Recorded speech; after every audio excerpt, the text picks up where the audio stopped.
Good morning. Starting my video off early just so I can say I started my video off early because I don't really have anything to talk about right now except I'm on the road again. Up on the stage, here I go, singing songs again. That's like my theme song, ain't it? Haha, that's my theme. I never thought about that. Here I go, on the road again. I just heard that song on the radio, but I will say it was a remix or a remake, whatever you call it. I don't know what you call it. Look, don't try to remake our songs from the 70s and stuff ever, because you're not on the same tempo, which causes me to sing at the wrong time, because I'm used to coming in a second earlier or a millisecond earlier, and now you got me sounding bad. I mean, I probably sound bad anyway, but yeah. And that's like when I went to church and I was in the choir, you know, from the beginning of time, we sang a song a certain way with the same tempo. And then you get a new music director and he's got a little wild hair. And all of a sudden, he wants to change the tempo on it. And then he wants to come in stronger at parts that we're not used to coming in strong at. And it just used to confuse the crap out of me. I mean, look, let's not change things, okay? Some things are okay changed.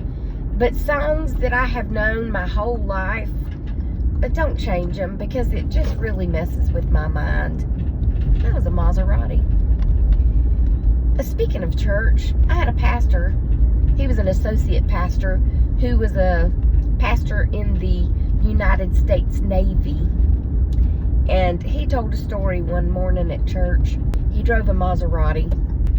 He said he had just gotten it and they were still building Interstate 575, which is the gateway to the mountains from Atlanta to Blue Ridge, like where my sister lives.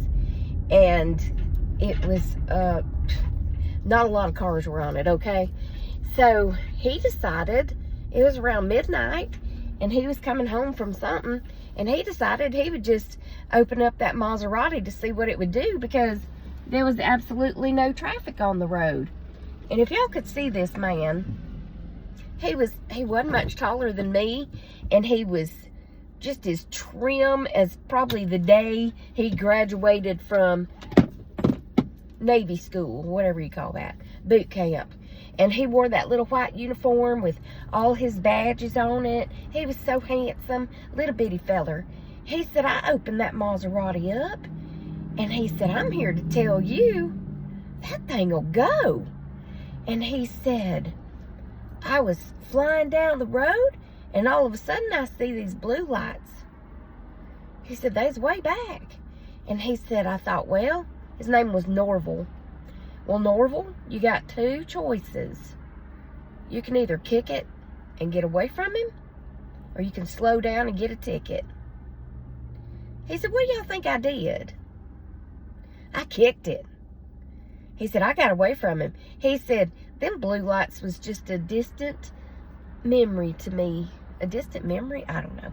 Anyway, he just, he opened up that Maserati and he showed that policeman what he could do. I said, sir, you know what? You may can outrun a police car, and you did that night, but you can't outrun a Motorola radio. Because if he'd had a friend sitting a couple of exits up, you'd have been caught. And then you'd have probably gone to jail, because 20 over in Georgia, you can go to jail. Yeah. So don't do that again. He said, oh, I won't do it again.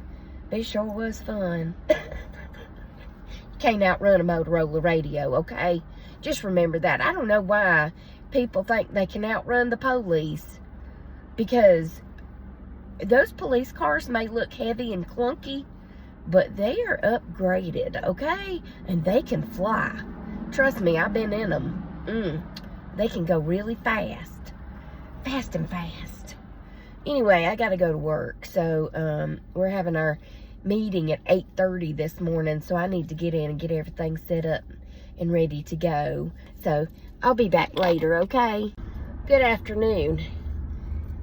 Well, first of all, we had lunch at the new place we found down the road, which the last 2 times have been fantastic.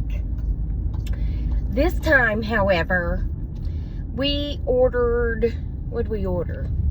Carnitas, which I love carnitas.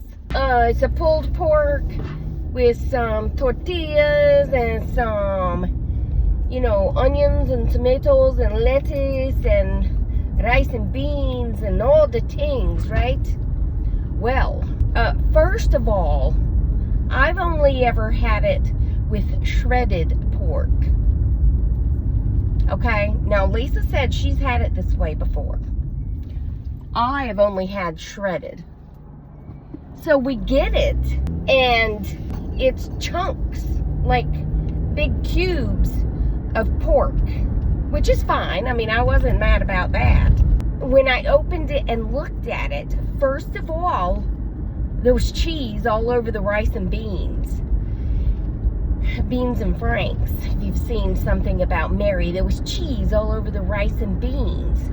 And so I just was able to eat the little bit of rice that didn't have cheese stuck to it. I didn't think to ask because I thought the rice would be okay, and I didn't think about cheese on the beans. I don't know why. The big chunks of pork, it was half meat and half fat on each little chunk. Well, who wants to eat all that fat, right? I want the pork, man. Don't give me the fat. So, anyway, I just used my hands like a what is it called? A barbarian or something? I don't know, like a caveman. I just used my hands. And I picked up a piece of pork and I broke the fat off. And I, you know, shredded it myself. Because I don't know if you've noticed. I mean, I do have a big mouth because I talk a lot. But I don't have a big mouth for like fitting a whole big old taco filled with chunks of pork in it that's bigger than my mouth can hold. Well, I took one piece of pork and it was so big it filled up the tortilla, and I put the lettuce and the, you know, onions and blah blah blah, rolled it up, and I took a bite and I was like, this is like really salty. Lisa was like, is it? And she's still fixing hers. I was like, is it me? Because I have cut a lot of salt out of my diet. I don't use a lot of salt, okay? Because I got the high blood pressure.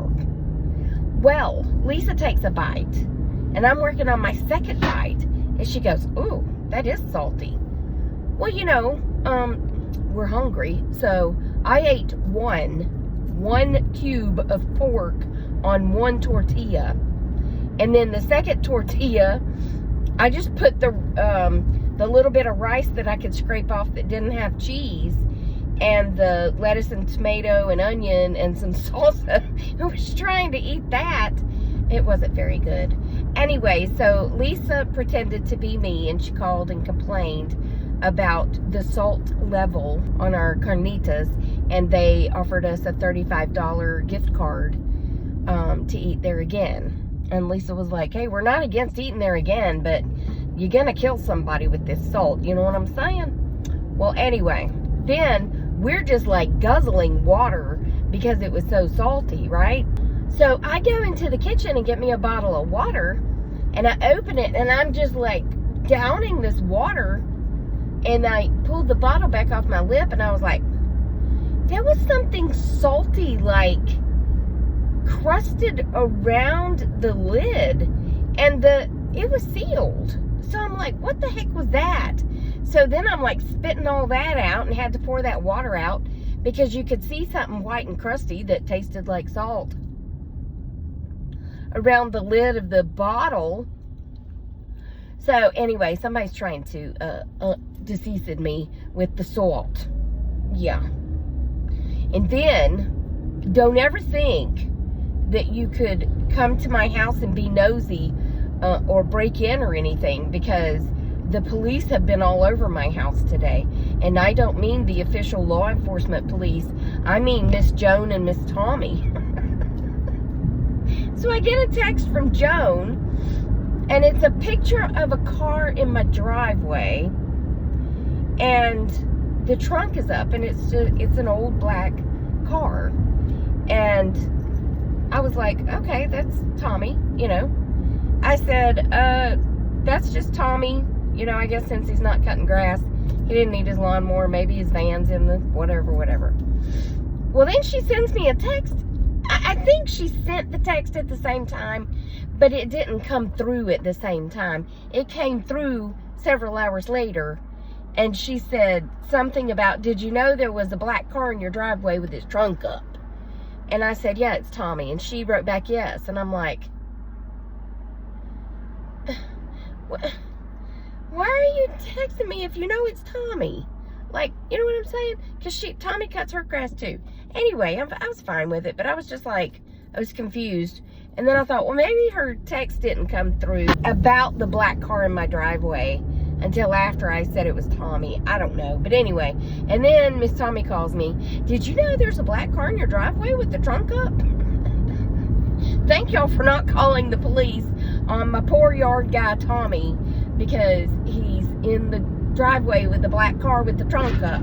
I don't know what he's doing with his trunk up, but all he's doing is working on getting rid of all that ivy that has taken over my backyard. So anyway, don't try to come to my house, because I also got 400 alerts on my Blink camera that there was a black car in my driveway. So that's my life.